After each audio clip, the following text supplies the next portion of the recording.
Bunso at saka si Ronaldinho.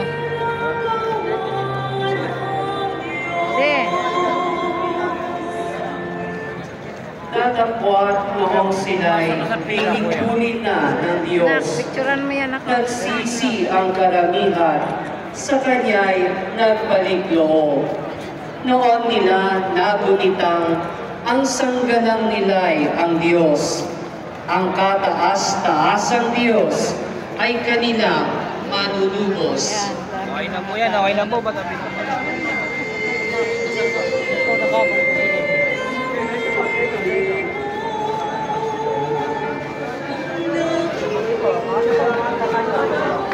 Cellphone ako, pakitaan ko na ko yung mga cellphone. Kaligtasan po. Pero pinapaalala din sa atin ng Diyos na upang matanggap natin yung biyayang ito, napakahalaga sa ating mga buhay yung pag-aayon ng ating mga sarili ayon sa kautusan ng Diyos na Kanyang ibinahagi sa pamamagitan ni Jesus. Alam ko rin po sa ating mga buhay, nais nating mapuntahan kung nasaan yung Panginoon. Tama naman po ba? Gusto ko lang pong maging maliwanag. Lahat po tayo gustong mapuntang kalangitan. Amen? Isa po sa mga dahilan, sinasabi po sa ating katesismo, isa sa mga dahilan ng pagparito ng Panginoong Hesus, pagkakatawang tao niya, ay upang bigyan tayo ng halimbawa na pwede nating sundan upang tayo ay maging banal, upang tayo ay maging katulad niya, at upang tayo ay makarating sa buhay na walang hanggan. Kaya yun po yung napakahalagang paalala sa atin. Binibigyan na tayo ng Panginoon ng daan. Ano na lamang gagawin natin? Susundan yung Kanyang iniwang daan at kautusan. Kaya napakahalaga, bawat isa nawa sa atin ay matutong sumunod sa ating Panginoon. Hindi ho ba sa isang tahanan, nagkakaroon ng hindi pagkakaintindihan at kaguluhan kapag hindi na marunong sumunod ang bawat isa. Tama ho ba? Sa mga mag-asawa po, kapag hindi na sinusunod ang isang asawa, nagkakaroon na po ng pag-aaway. Kapag sa mga anak, kapag hindi na sila sumusunod sa mga magulang, nagkakaroon ng kaguluhan sa isang pamilya. At ganoon din po sa isang lipunan. Kapag yung bawat isa sa atin, hindi na marunong sumunod sa ibinibigay ng mga kautusan, unti-unti nang magkakagulo ang bawat isa sa atin. Mawawala yung kaayusan, mawawala yung kaligtasan. Kaya napakahalaga mga minamahal kong mga kapatid, patuloy muna tayong makikinig sa mga kautusan dahil sa ating simula ng ating pagkabata, napakahalaga yung kautusan, mga salita ng mga nakakatanda sa atin upang makatawid tayo at marating natin yung tagumpay ng ating mga buhay. Ganun din sa atin kapag tayo'y nag-aaral, napakahalaga na papakinggan natin yung salita, yung kautusan ng mga guro natin upang maging matagumpay din tayong mag-aaral. Napakahalaga sa ating mga buhay yung patuloy na pakikinig at pagsunod upang makamit natin yung tagumpay. At sasabihin ko po sa inyo mga minamahal kong mga kapatid, oo, mahalaga yung mga salita at mga kautusan ng mga pinuno natin, ng mga nakakatanda sa atin. Pero ito po yung pinakamahalaga. Kung nais natin sa ating mga buhay na marating yung buhay na walang hanggan, napakahalaga na sundin ang kautusan, ang mga salita at mensahe ng ating Poong Hesus Nazareno. Kaya paalala ulit, pakisabi sa mga katabi, matutong makinig at matutong sumunod. Matutong sumunod ka. Kanino po? Kanino daw? Kay Jesus Nazareno. At minsan po, alam naman po natin, ito po, bilang mga tao, isang realidad na yung paraan ng ating Panginoon ng pagmamahal, pagsunod sa kalooban ng Ama ay minsan mahirap naman talaga. Pero ito yung ibinibigay na grasya ng ating patuloy na pagharap sa ating Panginoon. Binibigyan tayo ng lakas upang magawa natin yung ating mga tungkulin at magawa natin yung iniuutos sa atin ng Diyos upang dito sa mundong ito makapagdala pa tayo ng kaligtasan. Ito po isang kwento pa ulit. Nung ako po'y seminarista pa, nung ako'y nag-aaral po patungkol sa sakramento ng kumpisal, meron pong ikinuwento yung isang pari sa amin.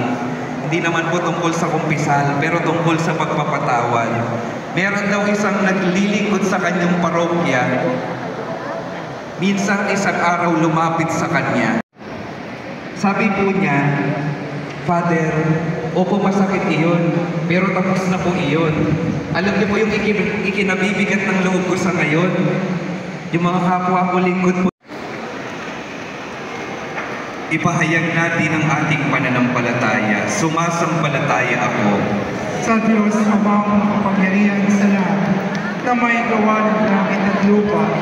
Sumasampalataya ako kay Kristo, isang anak ng Diyos, Panginoon nating lahat.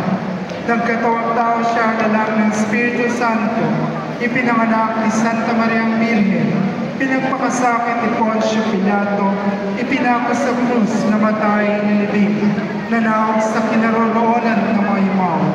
Nang may katlong araw na buhay na maguling, umakyat sa langit, naluluklok sa kanan ng Diyos Amang makapangyarihan sa lahat. Doon magmumulang paririto at uuong sa nabubuhay at namatay na tao. Sumasampalataya naman ako sa Diyos Espiritu Santo, sa banal na simbahang Katolika, sa kasamahan ng mga banal, sa kapatawaran ng mga kasalanan, sa pagkabuhay na muli ng namatay na tao, at sa buhay na walang hanggan. Amen. Maawaing Panginoon, dinggin mo kami. Maawaing Panginoon, dinggin mo kami. Ang iyong anak, si Kristong kataas-taasang pari, ay patuloy na niluluwalhati ka. Italaga mo ang simbahan sa kabanalan at pagsunod upang maging liwanag ng sanlibutan. Manalangin tayo sa Panginoon. Maawaing Panginoon, dinggin mo kami. Ipinagkaloob mo sa amin ang iyong anak na si Jesus.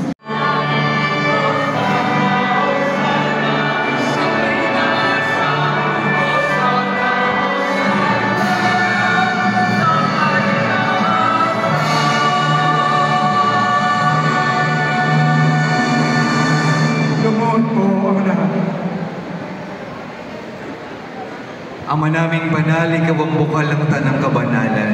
Kaya't sa pamamagitan ng iyong Espiritu, gawin mong banal ang mga kaloob na ito upang para sa amin maging katawan at dugo ng aming Panginoong Jesucristo.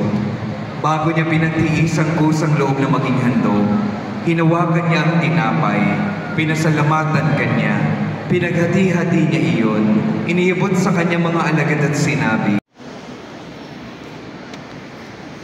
gayon din naman nung matapos ang hapunan, hinawakan niya ang kalis, muli kanyang pinasalamatan.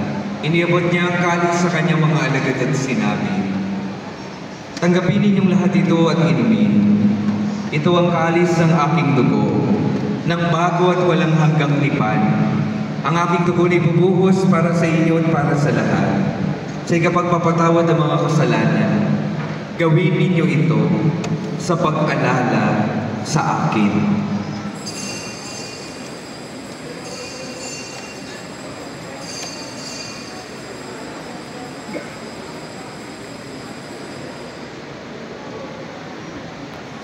Pagsitayo na po ang lahat. Ipagbunyi natin ang misteryo ng pananampalataya.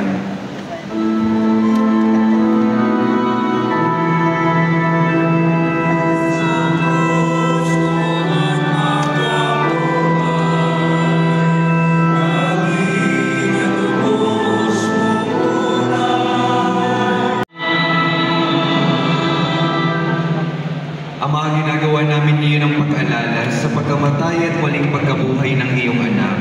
Kaya't iniaalay namin sa iyo ang tinapay na nagbibigay buhay at ang kalis na nagkakaloob ng kaligtasan.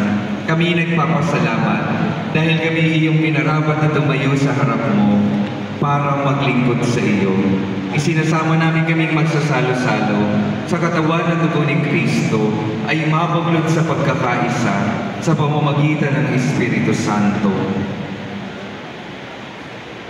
Ama, lingapin mo yung simbahang laganap sa buong daigdig. Puspusin mo kami sa pag-ibig kay San Francisco na aming Papa at ni Jose na aming Obispo at ng Tanang Kaparian. Alalahanin mo rin ang mga kapatid naming nahimlay na may pag-asang sila'y muling mabubuhay kaya din ang lahat ng mga pumanaw. Kawan mo sila at patuloyin sa iyong kaliwanagan. Kawan mo bang inapatin kaming lahat na makasalo sa iyong buhay na walang wakas kaysa na mahal na Birheng Maria na ina ng Diyos. Ni San Jose na kayong kabiyak na esposo kaysa ng mga apostol ni San Juan Bautista at ng lahat ng mga banal na namuhay dito sa daigdig ng kalugod-lugod sa iyo. May pagdiwag naman namin ang pagpupuri sa ikararangan mo sa pamamagitan ng anak na aming Panginoong Hesus Kristo.